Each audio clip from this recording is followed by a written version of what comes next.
So, StripeHype.com posted an article today about 3 reasons to get excited for the Cincinnati Bengals 2023 NFL season. So, I'm going to read through these reasons today, kind of give my thoughts and opinions on what I agree with, what I might disagree with, or why I'm excited about that particular reason. Let's go ahead and get right into it. Starting off right away, guys, the first reason is top receiving trio in the nation. And yes, as it lists in this article, Tyler Boyd is in his last year of his contract, and there's a good chance he's not coming back. The reason why the Bengals drafted Yoshi and drafted Charlie Jones this last draft is they want to find a replacement for him. They're trying to find someone who is cheap, who they can have for the next 4 years and can become that third guy in that trio. Now, is it possible that, Tyler Boyd comes back? It's possible. Anything is possible. At the end of the day, if he took league minimum, there's a chance he'll come back. But this is a part of football. And what we're going to learn after this year is, we're going to lose some guys that we love. And it happens. We lost Jesse Bates, we lost Von Bell, we lost Samaj P. Ryan, and we lost Hayden Hurst and Brandon Allen this offseason. And it's a part of football that some people stay on the team for a long period of times, and some people go. We already know that the team is very committed to trying to get T. Higgins another contract. Same thing with Joe Burrow. So when that does happen, all the money is going to kind of run out, right? So we're going to see some players leave. And Tyler Boyd, sadly, will be that guy, most likely, that ends up exiting. Now, with that being said, we still have another year of having Tyler Boyd with this trio.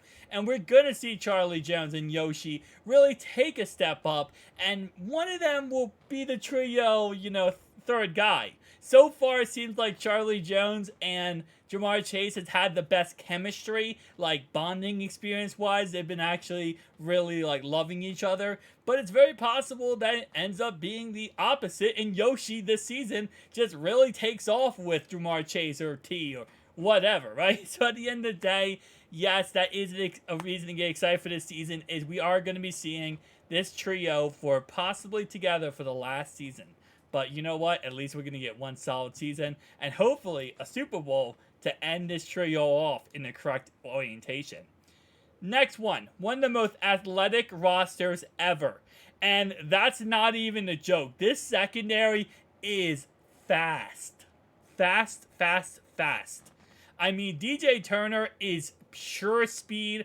Poison Ivy is pure speed. Jordan Battle is pure speed. All of these guys are not going to get beat deep. That's pretty much what we're going to talk about here, is they're not going to get beat deep. But they're also really good all-around players. They got speed, they got, agility, they got acceleration, they got everything.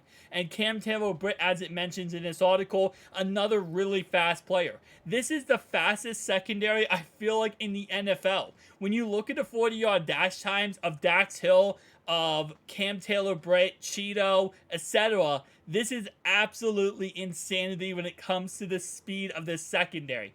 Now, of course, you do got some slower guys like Nick Scott, and Mike Hilton still got some wheels on him, but he's definitely not, rookie Mike Hilton. Nonetheless, though, these guys are going to be an absolute menace on defense, and they're going to completely track down anyone on this defense all year long. I'm going to be heavily surprised this defense does not finish in the top 5 with how athletically gifted they truly are. Now, the third and final reason they give for why you should be excited for this season is deep at the pass rushing spots. And that might be the most understatement I have ever read on this website. The reason why I say that, guys, is because, there's a lot of guys. So starting off right away, we of course have the Trey Hendrickson, Sam Hubbard, DJ Reader, and BJ Hill. That's the front line guys. But then, again, as it mentions on the website, we drafted Myles Murphy in the first round. He's an absolute goon. Joseph Osai is going to have another year where he's not hurt, he's healthy, he's ready to get back in it. We saw him get an interception in the Falcons in the preseason game. Almost said playoff game. Preseason game. He had that interception because Mike Hilton tipped the ball in the air. Other than that, of course, we do have Akeem Davis-Gaither, who's not really too much of a pass rusher, but he's going to be in probably a lot of different blitz-type formations. You already know the mad scientist is going crazy, guys. You already know Cam Sample in the defensive line. Then you go down the list of Jeff Gunner. I think he will end up making a team in the end, and he will be in that pass rushing formation. I mean, again, there's a lot of guys on there that are going to really, get the job done. I can't list everybody because I don't know who's going to be cut and who's going to stay.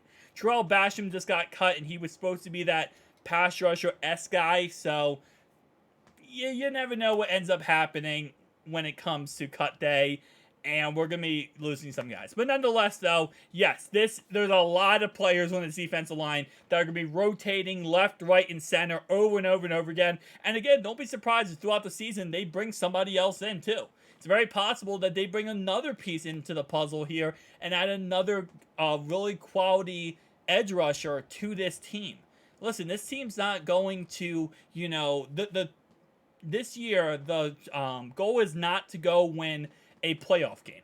The goal is not to make the playoffs. The goal is to finish the job we started 2 years ago, back in 2021, when we went to the Super Bowl versus the LA Rams, and we didn't finish the job. That's the goal this season. So my reason to be excited for this season, we're going to finish the job this year, guys. No more of coming up short. We're going to get a trophy for the Queen City, and we're going to finish strong and probably end up punching the Chiefs in the mouth on the way to achieving our goal.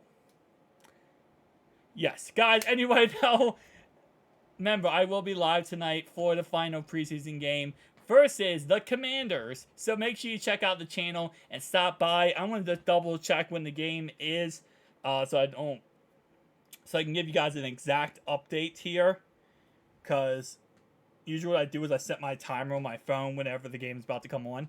So I'll be live at 5:30. The game's at 6:05. So I'll be live at 5:30, guys, for the upcoming game tonight. Make sure you go ahead and stop by. Even if it's only for a little bit, listen, I appreciate you guys immensely. We always have the most fun times possible in the chat whenever there's a Bengals game on. I mean, I go back to the AFC Championship game where we were live on this channel, or the Bills playoff game, and it gets a little crazy, right? And even in preseason, when there's a flag or penalty that is absolutely horse crap, you already know your boy's probably going to be losing his voice, because I'll be screaming out my lungs, which it is what it is, man.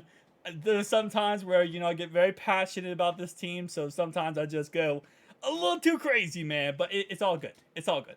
It's football. Football is back, guys. It's our last game before the season starts. Get excited for that. That's a reason to get excited, is that after this game, the next time we play football will be versus the Cleveland Clowns in week 1 of the regular season.